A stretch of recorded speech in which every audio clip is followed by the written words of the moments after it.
All right, so one day a florist went to the barber and he got a haircut.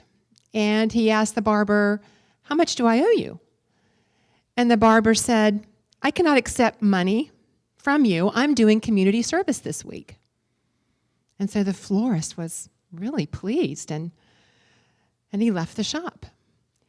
And the next morning, the barber comes, and on the doorstep of his shop was a thank you note and a dozen roses. So the next day, a police officer comes to the barber shop to get a haircut. He gets a haircut, and he asks the barber, "How much do I owe you?" And the barber says, "I'm not accepting money this week. I'm doing community service." And the police officer was very pleased and left the shop. And the next morning, when the barber opened his shop, there was a thank you note and a dozen Krispy Kreme donuts right on the stoop. And so a minister comes in to get a haircut. And he gets his haircut, and he asks the barber, "How much do I owe you?" And the barber says, "I'm not taking any money this week. I'm doing community service." And the minister was delighted. And the next morning, when the barber opened his shop, there were 12 ministers on the stoop waiting to get their haircut.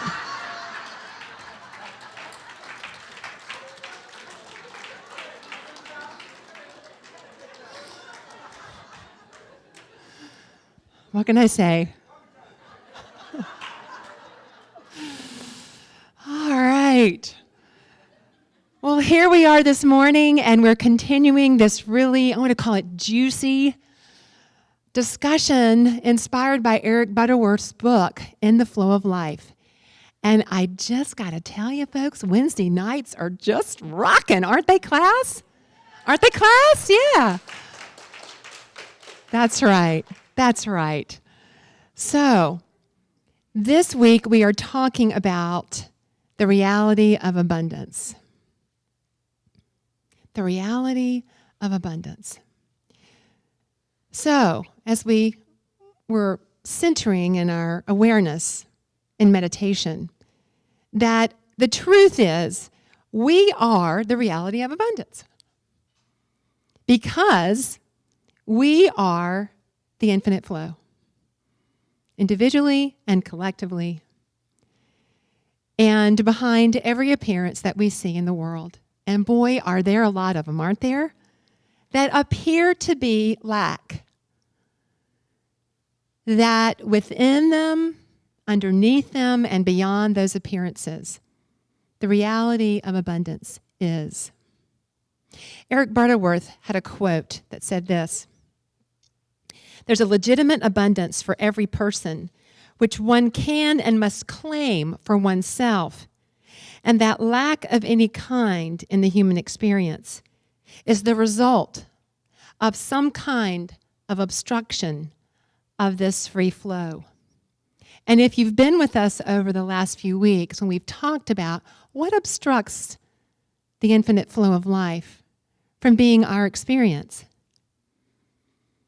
well, yes, our thoughts. But remember, our thoughts do not create abundance. Our thoughts do not create abundance. Abundance is. Whether you think about it or not, whether you claim it or not, whether you have faith in it or not, whether you trust it or not, whether you affirm it or not, abundance is. Now, whether you are having an experience of its flow in your life is another thing, isn't it? Your thoughts create your experience of abundance.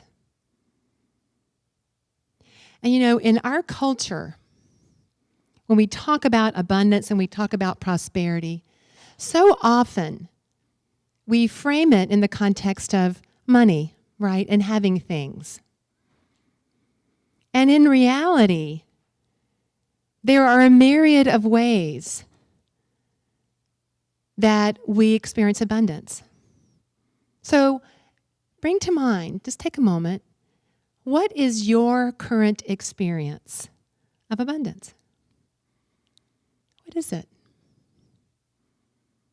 I can imagine that right now you're picturing some things in your mind, and I just invite you to notice where you're looking as you answer that question. So, what's the experience you're having of abundance in your life? Where are you looking? Are you looking at possibly what you don't have and go, well, I'm kind of doing better than I did last year, and my taxes, I don't owe as much, and then, yeah. Sometimes I think, and I'll just share from my own life, that my perception of my own abundance is something that I get to work with. Because sometimes the outer appearances can feel so compelling. And like I frequently refer to when we're sitting in front of our television sets and we're watching the news, how often it can seem that there's a lot of lack in the world. But what I invite us to do in this conversation called the reality of abundance is to shift our view, is to see it with new eyes. And there's a story that I found that I just thought touched on that beautifully. One day, the father of a very wealthy family took his teenage son on a trip to the country with the clear purpose of showing him how poor people can be and live. He thought it would be valuable for his son to see these unfortunate people who didn't have the finer things in life and led lives of struggle and wanting. The father hoped by seeing this, his son would be inspired to work hard at being wealthy and successful so he would never be that unfortunate. They spent a couple days and nights on the farm of what we considered a very poor family. And on their return from the trip, the father asked the son, "How was your trip?" He said, "It was great, Dad." "Did you see how poor people can be?" the father asked. "Oh, yeah," said the son. "So what did you learn from the trip?" asked the father. The son answered, "I saw that we have a pool that reaches to the middle of our garden, and they have a creek that has no end. We have imported lanterns in our garden, and they have the stars at night. Our patio reaches to the front yard, and they have the whole horizon. We have a small piece of land to live on, and they have fields that go beyond our sight. We have servants who serve us, but they serve others. We buy our food, but they grow theirs. We have walls around our property to protect us, and they have friends to protect them." And with this, the boy's father was speechless. And then his son added, "Thanks, Dad, for showing me how poor we are."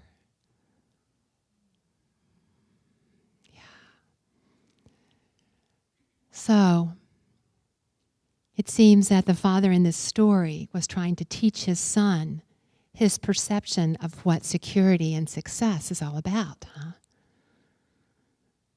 And see, what we know, I think we know it intellectually, but if we're looking for lasting security and success,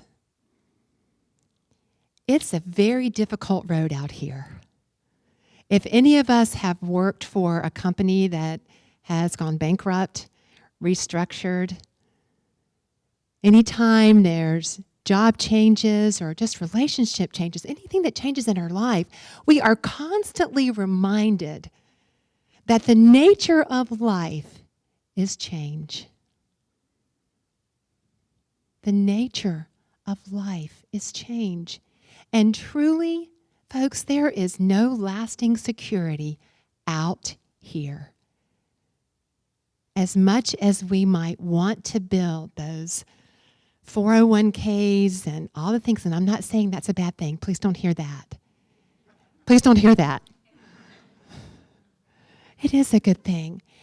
But it's just an opportunity for us to check in with where we hold our security and what is our view of true success. Eric Butterworth says, the only lasting security, the only success is when we know that we know that we know that we are the infinite flow. Because, folks, when we know we're the infinite flow, there's nothing we can't be and express. Our lasting security is knowing and having faith, regardless of outer circumstances. See, the only limitation that we have is in our consciousness. And there's a story that I'd like to share with you about someone that so embodied his faith. His name was George Mueller, and he was a renowned director of an orphanage in Bristol, England in the 1800s. He was responsible for educating and caring for over 10,000 children. His orphanage operated without any fundraisers or any appeals for money. It always came when it needed to come. And this is a true story. So one night, an assistant came to George Mueller an hour before dinner time and said, "There's no bread for dinner tonight for the children." And Mr. Mueller replied, "Have no fear. There will be bread." 30 minutes later, the assistant came to him again and said, "Mr. Mueller, there's still no bread for dinner. It's time to have the children get ready." And again, the answer, "There will be bread. Have the children get ready, as usual." The children filed into the dining room and stood at their place. And the frantic assistant cried, "What will we do? There's no bread." Calmly, the director said, "There will be bread. Have them say grace." Almost as soon as the children said amen to their prayer, there was a clatter of trucks roaring up the drive with bread. It seems that a merchant in Bristol was facing a weekend with considerable oversupply of bread. And just about an hour before, he had a leading to take it out to the orphanage to feed George Mueller's children. Now, we might call this story, "Oh, that's a miracle." But folks, that's just what's available to us when we say yes and we claim our faith, our knowing in the infinite flow of life to express as abundance. Because again, we can't get away from it because it's what we are. It's inherently what we are. We are infinite abundance. And so that means we're inherently enough to do what is ours to do in this world. And what is ours to do is to open our life to its expression. You hold a cup under a faucet, and it can fill to overflowing. But if you turn that cup upside down, the flow is frustrated, isn't it? And if you remember the 23rd Psalm, the Lord is my shepherd, it states clearly, "My cup runneth over. Surely goodness and mercy shall follow me all the days of my life, and I will dwell in the house of the Lord forever." Surely goodness and mercy, love, compassion, love will follow me, will be my life experience. As I dwell in the house of the Lord, the consciousness of the Lord, which is infinite abundance, infinite flow, forever. No end. No end. So how do we activate this flow in our life? Well, we got to get tuned in, tapped in, and turned on. We get to get tuned in, tapped in every day before we leave our house, before we get into the world of compelling drama that says there's not enough.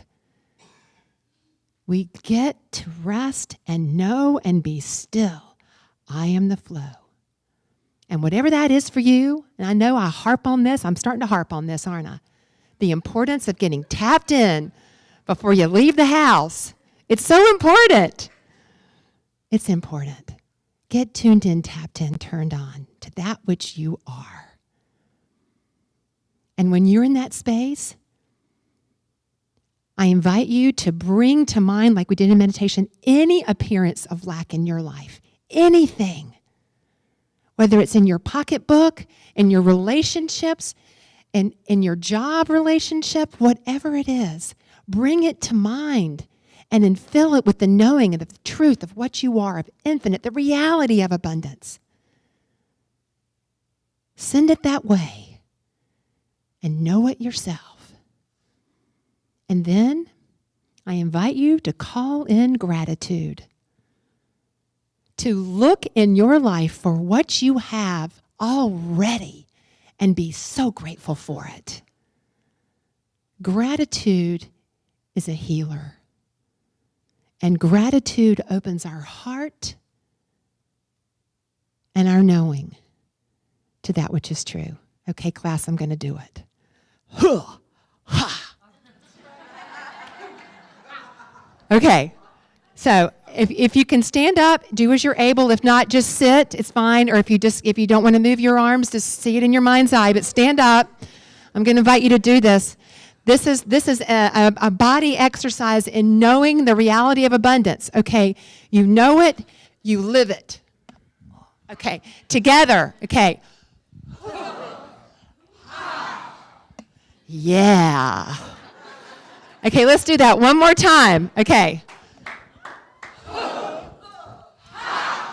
Yeah. All right, be seated. Okay, now that's a body prayer.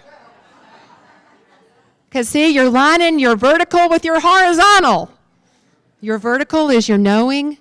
Your horizontal is the earth plane where you live it. And one more thing, go give. If there is a time in your life where you are feeling scarce, when you're seeing lack in your life, folks, go give. Go to the Starbucks and buy somebody a coffee. Go pay somebody's toll. Hopefully they don't have an easy pass. Come to this church and give.